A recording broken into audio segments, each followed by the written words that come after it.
Hello, book nerds. My name is Rohan. I'm the usual suspect every week or so, bringing you books from across the globe on this podcast. And we are very happy today. We are launching this book in India, particularly.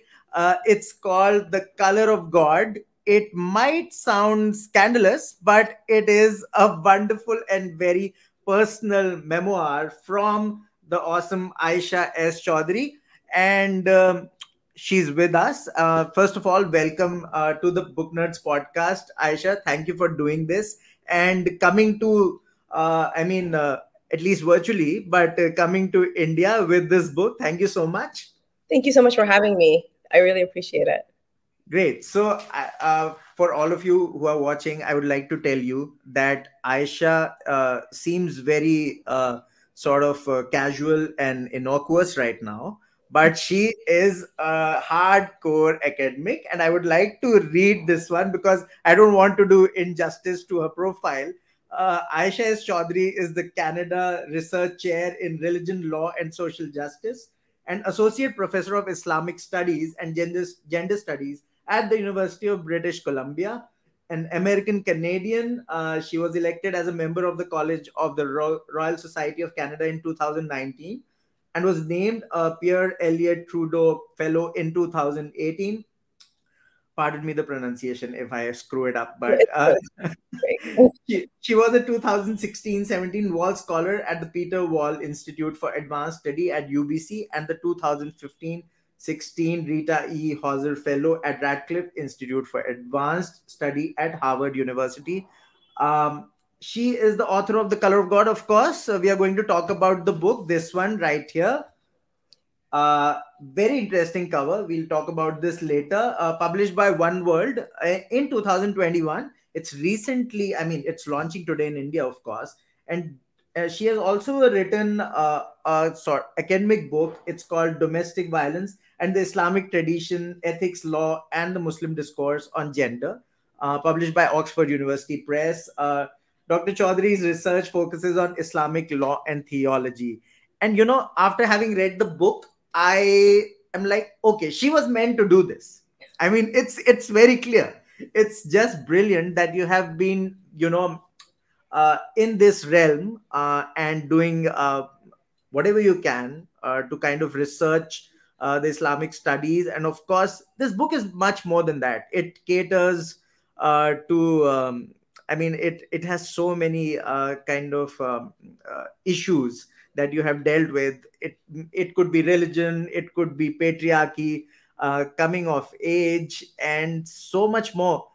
We have so much to discuss. It's ridiculous. But first, tell me that, as an American Canadian, being in a foreign country, there can be many definitions of foreign, but, you must have felt kind of alienated at many times. So let's talk about that. And of course, we'll go on to discuss about the book.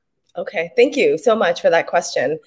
I think anytime you're in a context where you don't fit in, where the norm is different, like the values of the norm are different than your own, or you dress differently, or you look differently, or you eat different food, it can be a painful experience to try to find your place in that space. And I think people cope with that difference, whether it's class, gender, race, citizenship, values, beliefs, in different ways. Some people, respond to that kind of stress, I think, by assimilating as much as possible. So trying to decrease the difference as much as possible between themselves and where they find themselves.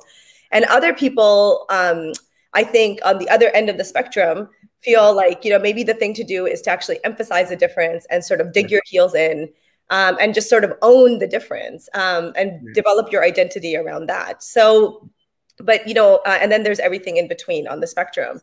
And I feel like each of these choices that we make on both ends of the spectrum and everything in between, they come with their own costs, and they come with a cost for the person who's doing the assimilating or not, but also for their children. Actually, there's a legacy that you inherit. And I think that's something that I'm really thinking about in the book. So in my parents' case, at first they were very assimilationist, and then they midstream changed their decision and became very anti-assimilationist. And so that means that, I was not raised with a sense of a certain kind of belonging to a to Canadianness or to whiteness. But I also did have a strong connection to my identity as a Muslim. And, one of the interesting consequences of that is that Urdu is part of my inheritance. A lot of children who are born in Canada and raised here, which I was, don't actually speak Urdu. And so now, so there's a cost to having assimilated as well. Recently, I'm teaching a course right now, and several of the Bengali students in my class, they were sort of contending with the loss of having lost Bangla, their language, because their parents decided to assimilate, and they were sort of like, really engaged, like really confronting the fact that they wish that they learned Bangla. So I feel like all of these choices have different consequences for the people making them. There's so much loss, but also we end up inheriting, we're passing on that loss to our children, and then they have to contend with the choices that our parents made. Right. I mean, there's so many brilliant parts in the book, and I am one of the firsts to have read this, perhaps in the country. So I'm very lucky to do this, because, as soon as we hear the word burqa, we are like, if you are in India, there are so many alarms going off. Like, okay, this is bad, whatever. I don't know about Canada, but there's a part in the book where, I would love to quote that you talk about your mother, and you say that my mother had worn all three types of covering in Pakistan: a dupatta, a chador, is it called? Chador, yeah. Chador. It's a chador, right? And a burqa. And in those early years, when she was trying to assimilate, like you said, in Canada, she felt deep shame at removing all her coverings.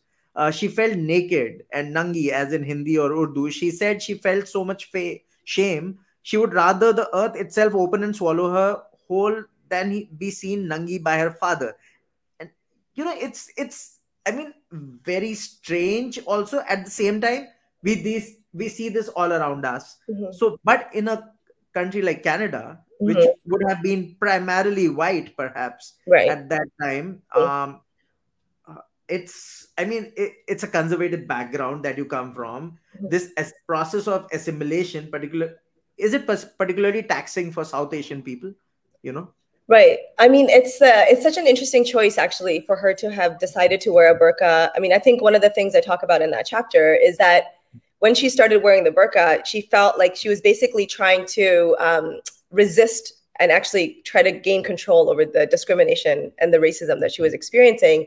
And she did that by wearing the burqa, which sounds, I think, out of context, very counterintuitive or counterproductive. But what I was trying to do in that chapter was show how actually in her context, given her context, it actually made a lot of sense. So, one of the things a lot of people say is that when they come from other countries to a Western country, I've often heard people say that that's when they discover race, that they discover that they're brown. And so my mother was suddenly finding herself being discriminated against because of the skin of her color, something she had no control over. And by the way, she's actually she's very white. but oh my gosh. Yes, it happens. I understand. Which goes to the point of the construction of race. So she was, even though her skin is white, she actually wasn't white. And so she was dealing with this discrimination, and it was, very alienating for her, very troubling, and it's very upsetting. And she, she couldn't change the color of her skin. It was already white. And so she decided that if she sort of chose a different identity for which to be discriminated against, then it would give her a sense of control over her discrimination. So she was being discriminated against one way or the other. But this way, her discrimination, if you're persecuted for your religious beliefs, that's very noble. That's very, that suddenly, this really bad thing, she could have a sense of control over, and she could also feel maybe even good about. So I think in her context, it kind of made sense. And so one of the things that I'm trying to alert us to is that, these injustices, these systems of oppression, like racism, have a lot of very unintended consequences. So, okay. The first question that comes into my head is that, how does one write a book like this? Of course, it's a memoir, and it's your experiences, growing up and dealing with a whole lot of issues. There were too many, I would say.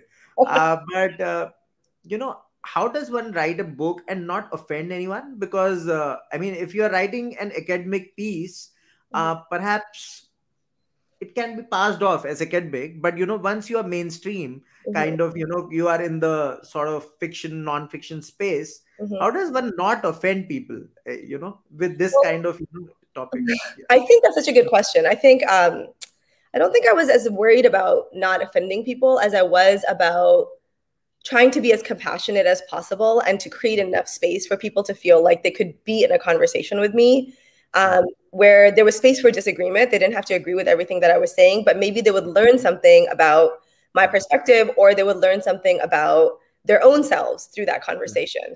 So, one of the things I was doing in the book, as you'll notice, and I think you probably noticed, is it is like the form of a memoir, but I'm a scholar of gender and Islamic studies, and I've been thinking about these ideas for a very long time. So, and stories are one of the best, most effective ways of transmitting knowledge. Our stories are where knowledge is kept. And so I wanted to use the form of the story in order to make arguments.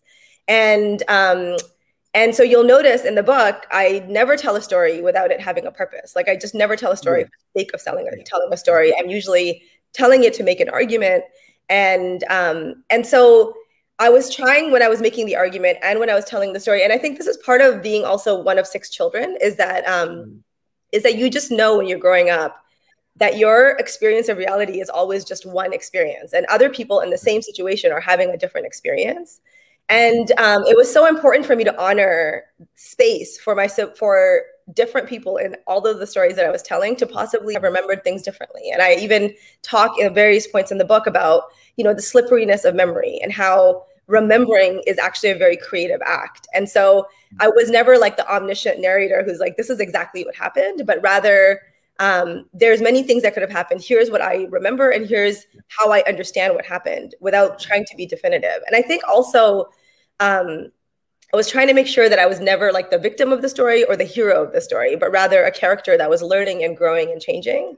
And so I wanted to sort of invite people into a conversation from a perspective they might not be used to, and sort of, make space for us to play intellectually and expand our imaginative horizons. So we have a question here from Aditya. He says, while writing the memoir, how do you decide which part of your life you can write about and which parts are just too personal and not something you'd like to share?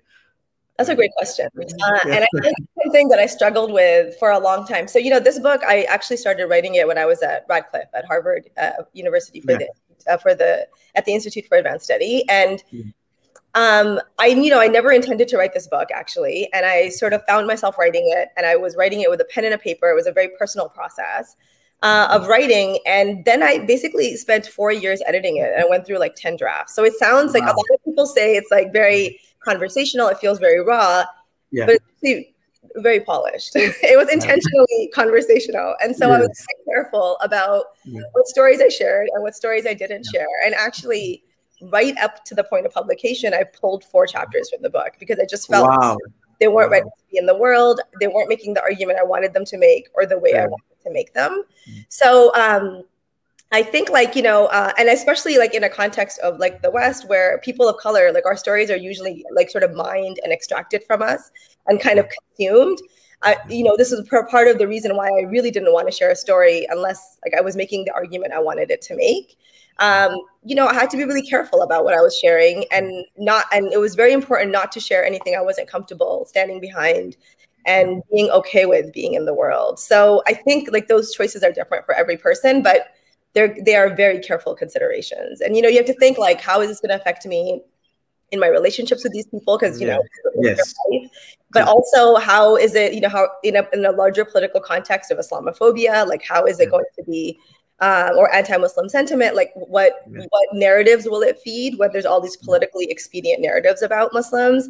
But also like, I think it's also like one of the ways we survive is by telling our stories. And if we don't tell our stories, we can be erased. And so it's very important, I think, to build an archive of ourselves. And so it feels like a necessary task, but also one that has to be carefully curated. Yeah. Okay, Somik is asking that Aisha is working in Canada. I don't know if it is a question or a comment. I don't know. Aisha is working in Canada, which is a comparatively open-minded kind of, I think he points out that perhaps, you coming, giving up the whale and kind of he's pointing to that. It's an open society. Perhaps it's easier. I don't know what he's pointing to. Would you like to answer that? Well, I think no, like whatever context you're in allows you to make certain choices and makes other choices very difficult. And so, technically, for example, my mother was allowed to, legally wear niqab, and then I wore a niqab for 10 years from grade 10 to the end of my master's. And it was a very, but it was a very traumatic experience, actually. It didn't protect, like it sort of made me the target of a lot of derision, mockery, hateful speech, from which I was not protected as a child and as a young adult. And now I live in Canada still, in a country where in Quebec, in one of our provinces, it's actually illegal now to wear the niqab. So I think, Wow. So yeah. So it's Which province is that? Which province is that? Quebec. Okay. Quebec, Okay. yeah. Okay. And so it's, it's sort of like it's a fluctuating scene, I think, and depending on where you are at what time you are, different choices become possible. But I think, I do appreciate his point in that there is absolutely a certain kind of space for me to tell a certain kind of story without worrying about necessarily repercussions that I would be worried about in a place if I was like in Saudi Arabia or, or Pakistan or something like that. Yeah. Great. So before we take any more questions, I wanted to ask you about, I read the word cult and I was like, oh my God, what's happening? Okay, so I had to reread it. I was like, it's just a kind of alarm. Your family joined a cult called Khilafa when you were born, which propagated sort of a very purist kind of version of Islam. And it sounds very alarming. I mean, you never know with cults. I mean, the history, even in the US or Canada, it suggests that cults don't end up kind of being in the right place eventually. So would you like to tell us more about this, the cult that you have mentioned? So actually, it was called Tanzim Islami, and they wanted to establish Khilafa. So like they wanted to establish like Khilafa on the globe, and so but they were nonviolent, and they were very clear about the fact that they were nonviolent. But I think the idea of it being like sort of alarming or dangerous or threatening. Those are ideas. One of the things that I'm doing in the book is talking about how these are all subjective ideas. So what you find alarming or threatening depends on what context you find yourself in and what you believe about yourself and the world. So, for example, I want to live in a world where there's no patriarchy or no racism or no wealth inequality. And there are many people in the world that find these ideas deeply threatening. So context is really important for seeing something as dangerous. Now, when my parents encountered this organization, Tanzim Islami, they were immigrants living in a hostile world. They were trying to assimilate into a world that was rejecting them. And many people who migrate or immigrate to Western countries will often describe their experience. One of the ways they describe their experience to these places is like a cold and lonely place. And so I think in that context, when Tanzim sort of came along in my parents' life, and I talk about this in the book, it offered them basically a ready-made community, a ready-made family, right? It made them feel like special and good about the very things that they were being discriminated against for. So because of their religion and because of where they were from Pakistan. And so because it was a very Pakistani post-nationalist cult. And it was an organization actually that had been birthed, its ideas had been birthed in post-colonial India, actually, right? So it's like a very, it's very much constructed within the British colonial, like in that context, and as a response to colonialism.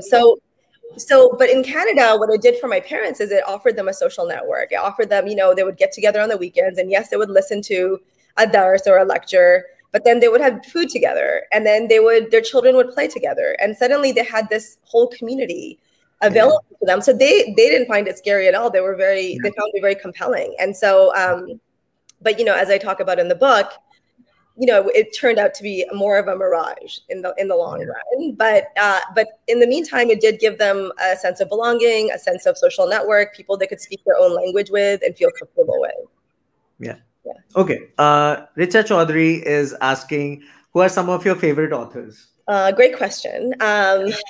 I have so many favorite authors right now. The person whose books I'm reading is Monica Ali. Her quote is on the front of my book. She's right here. Yeah. Right. Actually, would you like me to read this? We should tell everyone. I mean, she says that, and please tell us more about her. The Color of God is an engrossing read. I would agree with that. Not because it tells the story of one woman's journey from subjugation within a puritanical sect of Islam to finding liberation by taking off her veil, but because it refuses and interrogates these facile labels. Quite something on the cover. It's very beautiful. And so I had not read her work actually before I saw that, before she put that quote on it. And so I decided to read, because I'm an academic and I'm a nerd actually, I like to, so if I find an author I love, I like to read everything that they've written from the beginning to where they are now. So she had written 4 books. I got all of them. So I started with Brick Lane, which is the book that she won a number of awards for. And then she wrote this book called El Lenteje Blue, then In the Kitchen. And then now I'm reading Untold Story. And she has another one coming out next year called Love Marriage. So I'm excited about that.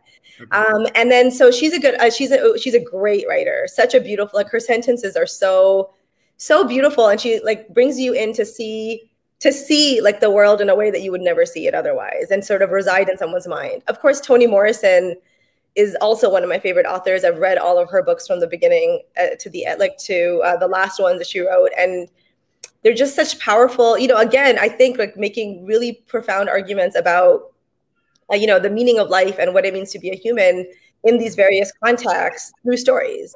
And so she does that really powerfully. She thinks about ideas of grief. She thinks about ideas of, sorrow in these really, really beautiful ways. One person I've recently discovered is John Edgar Weideman. And I've been reading some of his books and I'm really enjoying them. He has this book called Father Along and also Writing to Save a Life. And then, of course, Claudia Rankine's Citizen is a really beautiful book. So, I don't know. I could keep going for a long time. So words rule everything is asking. What successful impact do you wish for the memoir to create in the readers? That's a deep question, actually. And how did you manage to overcome the challenges of bringing your life struggles and journey into a memoir for the world to read? Those are beautiful questions. Well, in terms of the impact, I hope that, readers will basically, one of the things that I hope is that they will leave the book having learned something new about themselves. So that's one thing that I would love. And maybe that thing is especially compassion for themselves, and then which they can extend to other people. Because as I say in the book, if you don't have something, you can't give it. And if we don't practice kindness to ourselves first, we actually can't practice it to other people. And then in terms of how I overcame the challenges of writing the book, it was very challenging to write the book. It required me to confront and remember painful and difficult experiences, to examine them, to confront the slipperiness of memory. It required me to work things out in therapy. I am in therapy. I love therapy. And so I had to, work things out in therapy. I had to have difficult conversations. I had to learn to be more self-reflective so that I could get to a point where I was writing and sharing experiences, not just to share them, which actually can be really toxic, but to share them in a way that was constructive and healing for me and for my readers. And I think, one of the ways I do that, I mentioned this earlier, is by making sure that I'm never, the victim or the hero of my stories, that I'm a character who's learning and growing, because I think that's something that other people can connect with more, as well. And yeah, so it was a lot of work outside of the writing and in the writing and rewriting. But it was, I think, ultimately a healing experience. Oh, and I totally forgot. I shout out to HarperCollins India for letting us do this, for connecting us to you. Thank you so much. You have, there are a lot of, sort of banal questions coming up when you're wearing a burqa to school, perhaps, to especially high school. and the West, whatever I know of it, it can be quite unforgiving. The high schools. So you have mentioned some questions which are like, why are you wearing that? I mean, they are talking, of course, the burqa or the veil or whatever you are wearing. Yeah. You were wearing at that point. They'd ask, where are you from? Mm-hmm. Is that from your religion? What would happen if I saw your hair? That was particularly funny. Do you wear it when you sleep? Do you wear that in the shower? Aren't you too hot? There's so many questions, but I mean, and these must have happened like multiple times, I'm Yeah. pretty sure. All the time. How do you deal with this and kind of keep your sanity? Because it can get to you. Yeah, absolutely. Well, they're very upsetting questions, and I think I wanted to really show how deeply exhausting they are. And all of my answers, I noticed when I was thinking about the ways I used to respond to them, were basically different ways of saying, I belong. Like, I belong here. I belong here. Because all of the questions were displacing me. They were saying, you're different. Where are you from? You must not be from here. And I was constantly saying, no. Like, I'm from here. I belong. And so basically in that chapter where I talk about those questions, I'm wondering, like, what is it that I'm trying to belong to? Like, what was I trying to belong to when I was trying to belong? And responding to the questions was taking up so much energy. It took my focus away from what I was trying to belong to. And I lost focus of, what am I trying to belong to? What is the cost of this belonging? What do we lose or give up in order to belong to this? And what kinds of violences are made necessary by my claims to belonging. And, nation states have committed and continue to commit egregious violences against their own people and other people. And so if we try to belong to them, we have to take responsibility for the sins of the state as well. And so for our complicity in these violent structures, we have to pay attention to ways that we can atone for the sins of citizenship, basically. So, but it's hard to think about your complicity when you're constantly being excluded and othered. But if you don't, you just end up perpetuating the same kinds of violences. So I was wanting to really, shift my attention in that chapter and really think about like what these questions were taking away the possibility for in my imagination and my understanding of the world that I lived in. Okay, we have another question coming up. Okay. Tanya Danny, what did you like the best and least about your book? Oh my gosh. And what did you learn while writing this book? That's a good one. Yeah. Learn while writing this book. Yeah.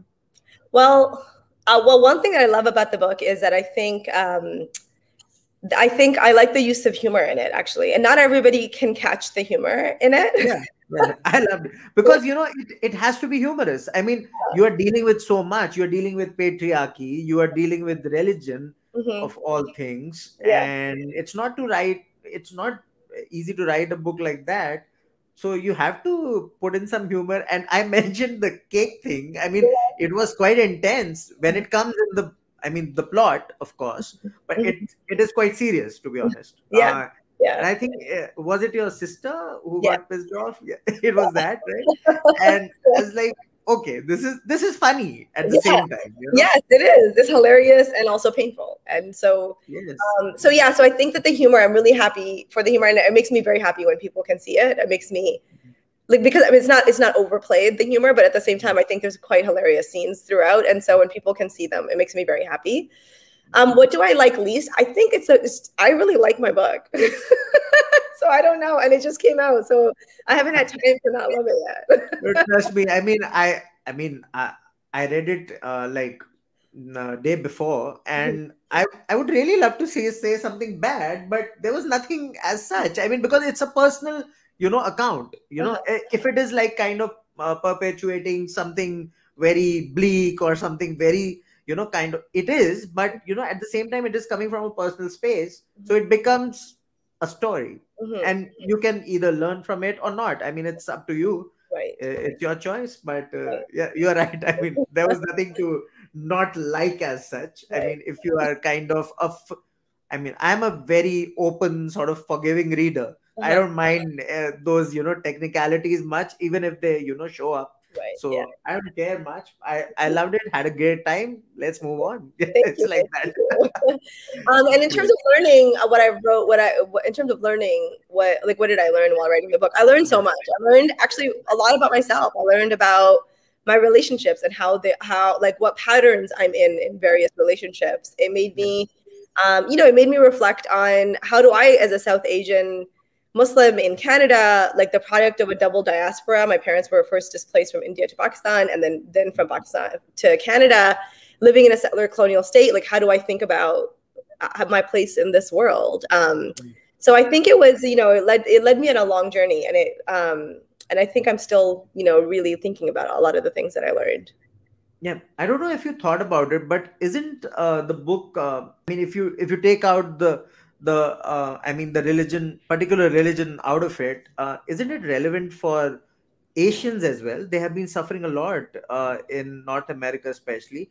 Mhm. You can learn a lot out of it, perhaps. I think absolutely. I think like South Asians or anyone who's like really immigrated or experienced like the loss of home and sort of trying to find a place of belonging can connect with it. I also think that, even though I do focus on Islam, it's sort of like a vehicle for thinking about, the ideas that I talk about Islam are not only specific to Islam. They actually, transcend religion, and people can find their own ways of connecting with them, even coming from, different religious backgrounds or not a religious background at all, right? Because religion manifests itself in our lives, whether explicitly or implicitly, in all kinds of ways.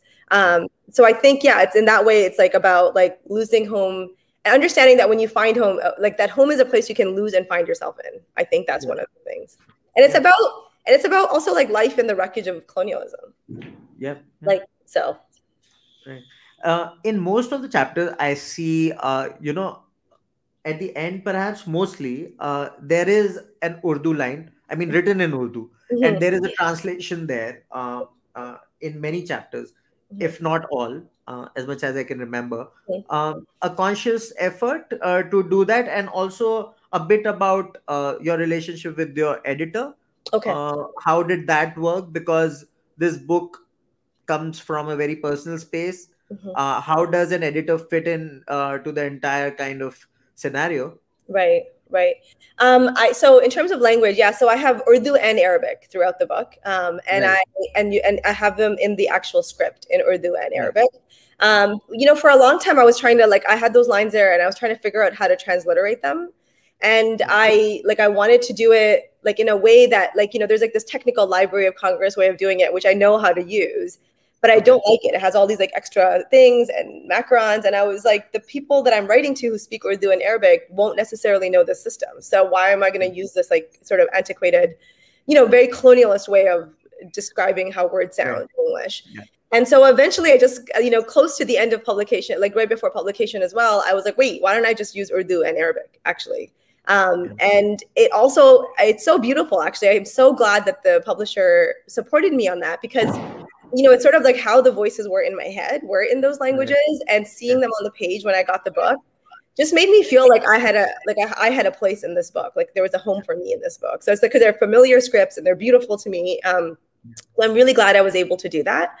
And then in terms of the relationship with the editor, I think it's so important to have a relationship with the editor where the relationship is one of trust, where they really, especially with a book like this, where I am a scholar in this area, and then I've been thinking about it, and then it's so personal and it's so politically sensitive that they really, the editor had to really trust my instincts about what I wanted to do and how I wanted to make the arguments or tell the stories that I was telling. But I think in order for the editor to be able to do that, actually, I had to learn how to trust myself first. So, with a book like this, it's like I think one of the things that I discovered in the process of this book is what I sound like. Most of us have so many voices in our heads, but we don't actually know what we sound like. Yeah. But once you can know what you sound like and you can trust yourself, I think it becomes easier for the editor to trust you. So, yeah. And so my editor at HarperCollins Prema was amazing. Yeah. That's so interesting, finding your voice. I mean, it gets thrown around quite a bit, but it's so important, right? Also, my follow-up question to that, are you open to kind of writing something entirely in Urdu, or perhaps so that, I mean, there's a huge, shouldn't say market. There are so many readers, who would love to kind of Can you do that? Are you adept? Probably no. I mean, like, so I know, Okay. like, Urdu is part of my inheritance in the sense that I can speak it, I can Yeah. read it, I can understand it, but I Yeah. not enough to write a book in it. I think, Yeah. so I like so We'll that's keep our fingers crossed, perhaps. You never know. You never know. yeah. Great. Okay. Awesome. Okay. So, first of all, I would like to ask all the readers, go to Amazon, go to an independent bookstore. The book will reach you soon, perhaps Mhm, quicker that I might think, perhaps to independent bookstores. mhm, Pick a copy from there. Go to Amazon wherever you can, and perhaps reach out to us. Give your review. We'll send the reviews back to Aisha, and it's always good to have reviews and kind of assess what kind of impact the book has had on everyone. Again, we would like to thank HarperCollins for letting us do this. It has been a great time talking to you, and we are hoping for so much more. This is just a kind of debut in this world, mhm, and we are hoping for so much more. I had great fun, and at the same time, I mean, I haven't asked many questions. To be honest, there were so many people asking you questions. I was like, I should keep my questions to myself. mhm, But there's so many issues. Patriarchy. I mean, mhm, we all know how does that affect all of us in South Asia. Thank you so much for addressing all those issues, religion, and I mean a whole lot more. Bullying, which I haven't talked about, mhm. that also creeps in somewhere. So all those things, I mean, every reader, I think so, will take away something different from this one. And thank you so much for being on the Book Nerds podcast. Thank you so much. Appreciate it. Take care.